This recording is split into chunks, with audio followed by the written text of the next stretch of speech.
नमस्कार, मैं संदीप नागवंशी आप सबका एक बार पुनः स्वागत करता हूं मेरे इस चैनल संदीप स्टडी सेंटर में। एक ऐसा टॉपिक जिसका नाम है इंटरनेट। मैंने इस थंबनेल में ऐसा लिखा है कि इसके बिना एग्जाम भूल जाओ। इसका भी एक कारण है, क्योंकि अहम हिस्सा इंटरनेट का है। जो आप संदेश भेजते हो इंटरनेट है, जो आप अभी मेरे से देख पा रहे हो इंटरनेट है, जो आप डाटा, टेक्स्ट, ग्राफिक हो गया, इमेज हो गया, ऑडियो, वीडियो सभी को कहीं सेकंड में भी भेज सकते हो, इंटरनेट है। तो इतनी अहम हिस्सा को छोड़ कैसे सकता है। आप पिछले कितने भी एग्ज़ाम देख लो, कहीं का भी एग्ज़ाम देख लो, यदि उसमें कंप्यूटर सब्जेक्ट है तो उसमें इंटरनेट से क्वेश्चन आपको देखने को मिलेंगे ही मिलेंगे। बहुत इंपॉर्टेंट आपके लिए क्वेश्चन लेके आया हूँ। इंटरनेट से आपको लगभग 30 क्वेश्चन देने वाला हूँ और इसके साथ में आपको कुछ नोट्स भी शेयर करने वाला हूँ। बिना समय गवाए इस सेशन को शुरू करते हैं। पहला क्वेश्चन है, हम लोग बेसिक से शुरू कर रहे हैं। इंटरनेट क्या है? एक अंतर्राष्ट्रीय नेटवर्क जिसका प्रयोग डाटा एवं सूचना स्थानांतरण में किया जाता है। डायरेक्ट आंसर बताऊंगा क्योंकि कुछ कुछ एक्सप्लेन भी हमें करना है, ठीक है। तो इसका सही आंसर पहला ही ऑप्शन हो जाएगा। नेक्स्ट क्वेश्चन है, नेटवर्कों का नेटवर्क कहलाता है। नेटवर्कों का नेटवर्क कहलाता है इंटरनेट। अब जैसे जैसे आगे जाएंगे आपके पास क्वेश्चंस का लेवल बढ़ते जाएगा। इंटरनेट को सूचना राजपथ क्यों कहा जाता है? पहला है, इंटरनेट पर सूचनाओं के तेज आदान प्रदान के कारण, इंटरनेट के बढ़ते उपयोग के कारण, अंतर्राष्ट्रीय नेटवर्क होने के कारण। तो याद रखना इसका पहला आंसर, ये पहला ऑप्शन सही हो जाएगा। इंटरनेट पर सूचनाओं के तेज आदान प्रदान के कारण, जैसे कि मैंने आपको शुरू में कहा था, डाटा, टेक्स्ट, ग्राफिक्स हो गया, इमेज, ऑडियो, वीडियो, इस सभी को आप कहीं भी सेकंडों में भेज सकते हो। इंटरनेट क्या है मैं आऊँगा। इंटरनेट के जनक के रूप में जाना जाता है, ये काफ़ी इंपॉर्टेंट हो जाएगा। इंटरनेट का जनक माना जाता है विंड सर्फ को। इसको आपको याद रखना है। इंटरनेट के विकास का आधार क्या है? ARPANET, extranet, intranet. तो याद रखना इसका आधार है अर्पानेट। अभी अर्पानेट क्या है आगे मैं जाऊंगा। अब हम लोग यहीं पे एक्सप्लेन कर लेते हैं थोड़ा सा इंटरनेट के बारे में। कंप्यूटर जो आपस में जुड़ते हैं वो नेटवर्क के माध्यम से जुड़ते हैं, लेकिन अनेक कंप्यूटर नेटवर्क्स के संचार माध्यमों से एक विशाल नेटवर्क का निर्माण होता है।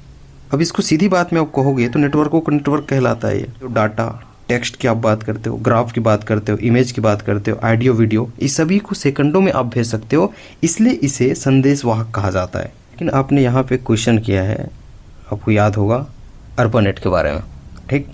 इंटरनेट के विकास का आधार आपको पूछे, इंटरनेट के विकास के लिए उत्तरदायी आपको पूछे, ठीक है, तो वो अर्पानेट है।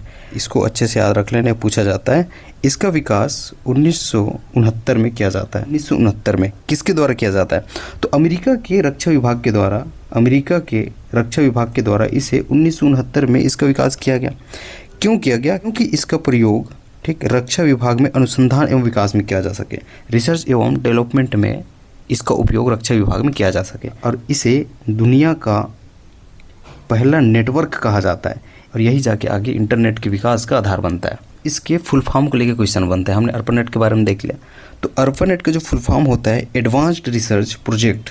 याद रख लेना, जो आपका ऑप्शन नंबर आप पहले ही देख रहे होंगे, advanced research project agency network.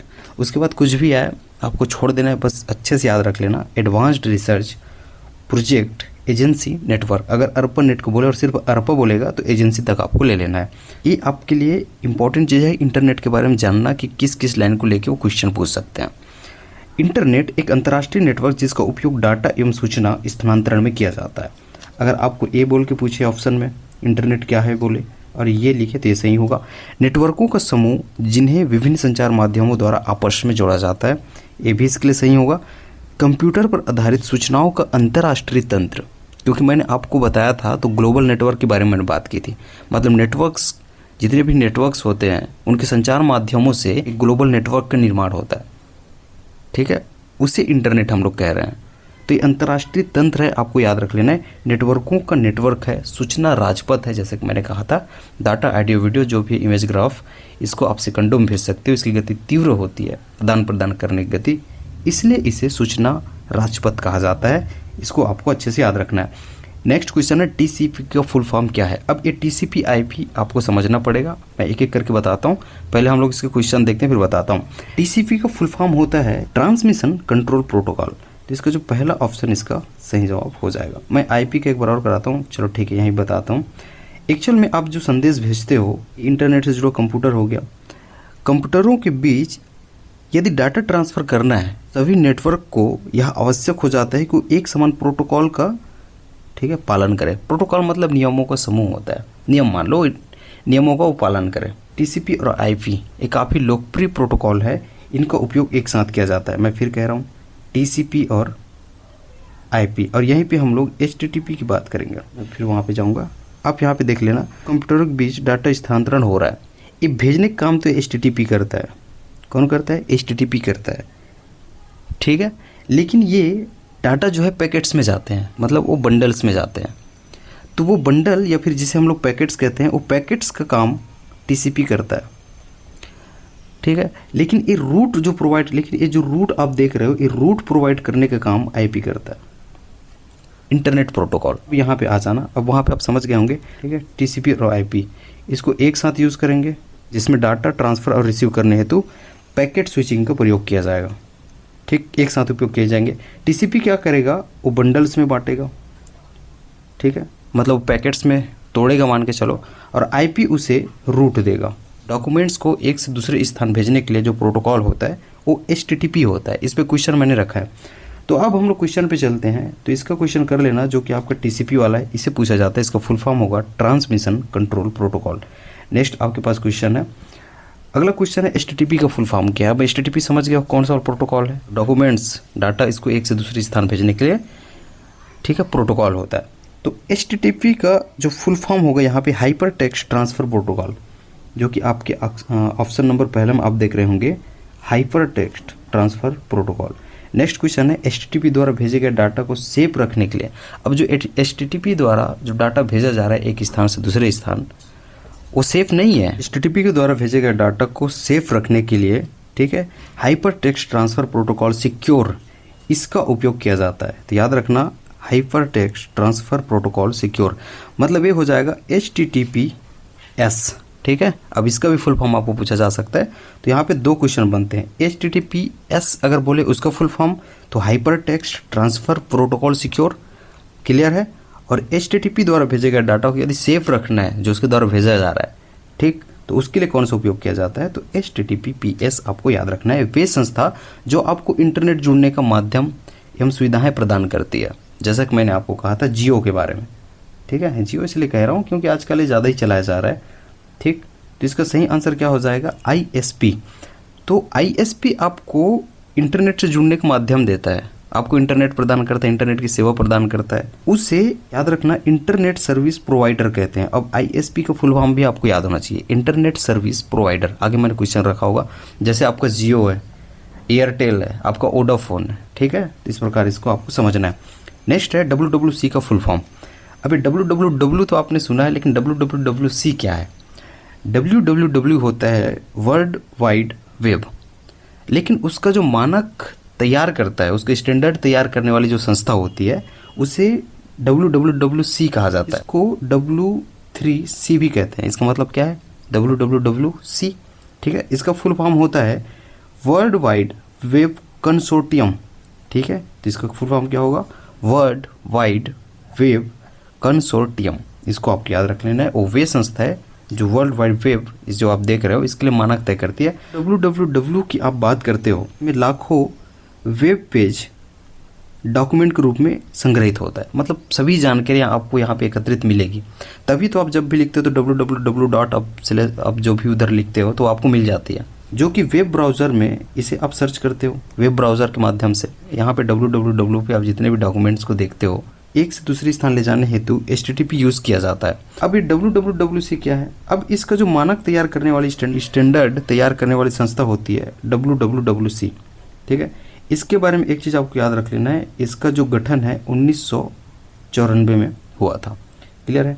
अब हम लोग नेक्स्ट क्वेश्चन को चलते हैं। किस प्रोटोकॉल के द्वारा WWW पर डाटा ट्रांसफ़र किया जाता है? इसी के बाद मैंने कहा था अभी कि जितने भी वहाँ पर डॉक्यूमेंट होता है उसको एक से दूसरे स्थान ले जाने के लिए HTTP का प्रयोग किया जाता है। तो इसका जो सही आंसर हो जाएगा HTTP। अब अगला क्वेश्चन है WWW के आविष्कारकर्ता कौन है? विंडसर्फ के बारे में आपने सुना है। विंडसर्फ को हमने कहा था कि ये इंटरनेट के जनक है, लेकिन अगला जो ऑप्शन है विंट बर्नर्स-ली, इसको आपको याद रखना है। इन्हें WWW के आविष्कारकर्ता कहा जाता है। URL का फुल फॉर्म क्या है? URL का जो फुल फॉर्म होगा यूनिफॉर्म रिसोर्स लोकेटर। इसके लिए भी आपको इंपॉर्टेंट चीज़ याद रखना है, इससे क्वेश्चन बनते हैं। तो यूनिफॉर्म रिसोर्स लोकेटर आप पहले में ही देख पा रहे होंगे, ठीक है। ऑप्शन नंबर पहला इसका सही आंसर हो जाएगा। जैसे कि मैं यहाँ पे लिखता हूँ http://www. ठीक है, ट्रिपल डब्ल्यू है ना, डॉट, यहाँ पे आपका google.com लिखा जाता है। वेबसाइट के ये पूरा URL है, समझ रहे हो। तो www पर किसी वेबसाइट या वेब पेज की विशिष्ट रूप से जो पहचान करता है। अब इस URL में क्या होता है, एक बार मैं फिर से लिख देता हूँ। जो आप यहाँ पे HTTP देखा आपने, ये क्या हो गया, प्रोटोकॉल हो गया। आपने क्लोन देखा और डबल स्लैश देखा, ठीक। इसके बाद यहाँ पे आप, ठीक है, यहाँ पे आप देखोगे डोमेन नेम, जो कि आपका गूगल है ना, ये डोमेन नेम हो जाएगा। अब google.com आप देख रहे हो, ठीक है, ये उसका एक्सटेंशन हो जाता है, डोमेन नेम का उसका एक्सटेंशन हो जाता है। क्लियर है। तो और यहाँ पे आप देखते हो HTML, जो उसकी भाषा होती है, ये सब चीज़ URL में होता है। तो ये पूरा क्या कहलाएगा, आपका URL है। नेक्स्ट क्वेश्चन है, www पर किसी वेबसाइट या वेब पेज की विशिष्ट रूप से पहचान करता है। ठीक है, अभी मैंने आपको कहा था। तो इसका सही आंसर क्या हो जाएगा, ऑप्शन नंबर ए, URL। एक क्वेश्चन पूछा जाता है, आपको भूलना नहीं है। बन सकता है जैसा कि आप देख पा रहे हो HTTP, ठीक है, क्लोन और डबल स्लैश देख रहे हो, फिर www डॉट, फिर यहाँ पे आपका डोमेन नेम लिखा जाएगा, ठीक है, और ये URL है। इसमें HTTP क्या है, तो वहाँ पे मैंने आपको कहा था वो क्या होते हैं, प्रोटोकॉल होते हैं। नेक्स्ट आपके पास क्वेश्चन है, इंटरनेट से जुड़े प्रत्येक कंप्यूटर को एक विशेष पहचान प्रदान करता है। अब वेबसाइट की पहचान कौन प्रदान कर रहा है, मतलब वेबसाइट के लिए जो विशिष्ट पहचान कौन प्रदान कर रहा है, URL है। लेकिन आपको बोले कंप्यूटर के लिए, ठीक है, क्या कह रहा है, इंटरनेट से जुड़े प्रत्येक कंप्यूटर की विशेष रूप से पहचान करते हैं, उसे IP एड्रेस कहते हैं। तो दोनों में आपको अंतर याद होना चाहिए, ठीक है, और आंसर में दोनों रह सकता है, URL और IP एड्रेस। तो कंप्यूटर के लिए आपको IP एड्रेस रखना है। सभी के IP एड्रेसेस अलग अलग होते हैं, और इसी IP एड्रेस की तो बात करते हो जिसको पता चल जाता है आपको कंप्यूटर हैक हो सकता है। तो कंप्यूटर की पहचान IP एड्रेस, वेबसाइट की पहचान URL, इसको आपको याद रखना। इसका सही आंसर हो जाएगा IP एड्रेस, IPv6। और IP एड्रेस की हम लोग बात करते हैं ना, उस 2 वर्जन आपको पढ़ने होंगे जो यूज़ में आते हैं। एक है IPv4, एक 4 की आप बात करते हो, और एक है IPv6 की। IPv6 को आपको याद रख लेना है। IPv4 का प्रत्येक भाग 8 बिट का होता है, लेकिन याद रखना अगर आपको बोले IPv4 ये कितने बिट का होता है, तो 32 बिट का होता है। ठीक है, 4 की हम लोग बात करते हैं। इसके 4 पार्ट होते हैं। मैं एग्जांपल के लिए बताता हूँ, जैसे कि 0.0.0.0 यहाँ पे नंबर्स होंगे, ठीक है, मैं एग्जांपल के लिए बता रहा हूँ। ऐसे ऑक्टेट में बटा रहेगा, इसको ऑक्टेट कहा जाएगा एक एक भाग में। तो ये 4 भाग में बटा हुआ है, और ये अलग किससे होते हैं, डॉट के द्वारा, डॉट्स के द्वारा अलग हो रहे हैं। इसमें कितने डॉट है, इस पर क्वेश्चन आता है, 3 डॉट है। कितने ऑक्टेट होते हैं, 4 ऑक्टेट है, मतलब ये 4 पार्ट्स आप देख रहे हो। एक एक भाग जो है 8 बिट का होता है, 8 × 4 = 32। इस प्रकार ये 32 बिट का होता है। बस ये आपको याद रखना है। जैसे कि आपने इस क्वेश्चन में देखा है, IPv4 का प्रत्येक भाग कितने बिट का होता है, अब बताइए इसका आंसर। तो 8 हो जाता है, आपको समझ में आ जाना चाहिए। IPv4 कितने बिट का होता है, टोटल 32 बिट का होता है। IPv4 किनके द्वारा अलग होता है, उनके ऑक्टेट किनके द्वारा अलग होते हैं, तो डॉट्स के द्वारा अलग होते हैं। इस प्रकार आपको क्वेश्चन पूछे जा सकते हैं। अच्छा, यहाँ पे जो IPv6 देख रहे हो, इसको भी आपको याद रख लेना। इस क्वेश्चन को करना, IPv6 प्रत्येक पार्ट किसके द्वारा अलग होते हैं, तो याद रख लेना। अब इसमें ये क्लोन आ जाएगा, ठीक है, तो ये क्लोन के द्वारा अलग होते हैं। कैसे होता है, IPv6 इसके टोटल जो है 8 भाग होते हैं, ठीक है, 8 भाग इसके होते हैं। मैं पूरा 0 ही लिख रहा हूँ। ये 1 भाग, 2 भाग, 3 भाग, 4, 5, 6 और ये 7 हो जाएगा, और ये, ठीक है, 8 हो जाएगा। तो जो आप देख रहे हो ये क्लोन है, ठीक है, और ये डॉट हो जाता है। यहाँ पे देखना, जब ऐसे आए तो क्लोन हो जाता है, और सिर्फ डॉट के द्वारा अलग हो जा रहा है तो डॉट हो जाता है। तो ये किनके द्वारा अलग हो रहे हैं, क्लोन के द्वारा अलग हो रहे हैं, ठीक है। कितने भाग है टोटल, ठीक, 8 भाग हैं। प्रत्येक में याद रख लेना, इसमें 16 होता है। कितना होता है, प्रत्येक में 16 होता है, 16 बिट का होता है। तो यहाँ पे याद रख लेना, प्रत्येक में 16 बिट का होता है। और यहाँ पे एक चीज़ और आपको याद रख लेना, 16 बिट का होता है। अब 16 × 8 आप करोगे, ठीक है, तो हो जाएगा 128 बिट, ठीक है, 128 बिट का। SMT का फुल फॉर्म क्या है, तो SMT के लिए आपको याद रख लेना है, इसका फुल फॉर्म हो जाएगा सिंपल मेल ट्रांसफ़र प्रोटोकॉल। याद रख लेना फिर से, आपका यूज़र है, यूज़र के सिस्टम से ईमेल सर्वर तक, और ईमेल सर्वर से पुनः यूज़र तक भेजने के लिए जो प्रोटोकॉल है उसे SMTP कहा जाता है। इसके माध्यम से एक उपयोगकर्ता दूसरे से फाइल प्राप्त कर सकता है। तो याद रख लेना, उसका सही आंसर हो जाएगा FTP। इसके नाम में ही काम छुपा है। FTP का फुल फॉर्म होता है फाइल ट्रांसफ़र, ये आगे मैंने लिखा है ना, प्रोटोकॉल।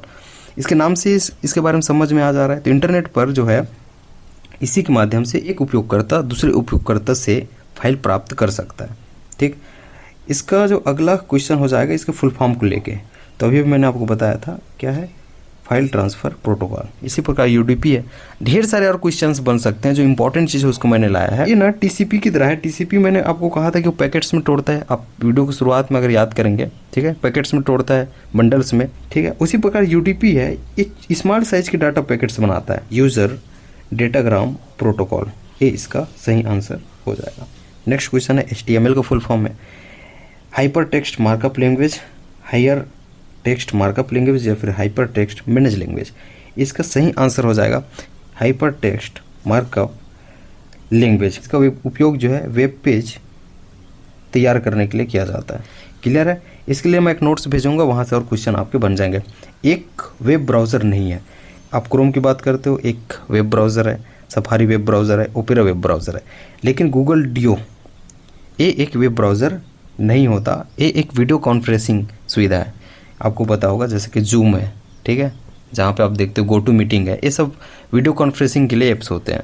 ठीक, किसी वेबसाइट पर ये दो चीज़ भेजे जाएंगे। वेब ब्राउज़र कौन कौन से हैं, ठीक है, यहाँ पे आप देखेंगे वेब ब्राउज़र कौन कौन से हैं, और आपके चैटिंग सुविधाएं की चैटिंग फैसिलिटीज़ वहाँ पे भेजे जाएंगे।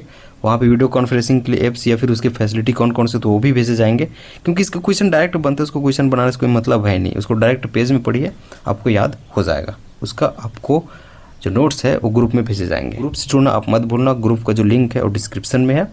ग्रुप का नाम रहेगा संदीप स्टडी सेंटर, जो कि टेलीग्राम ग्रुप है। नेक्स्ट आपका क्वेश्चन है किसी वेबसाइट का पहला पेज क्या कहलाता है। सीधा हम लोग इधर क्वेश्चन करते जाएंगे। होम पेज कहलाता है। नेक्स्ट क्वेश्चन है IP एड्रेस को समझने लायक सरल नाम में बदलता है।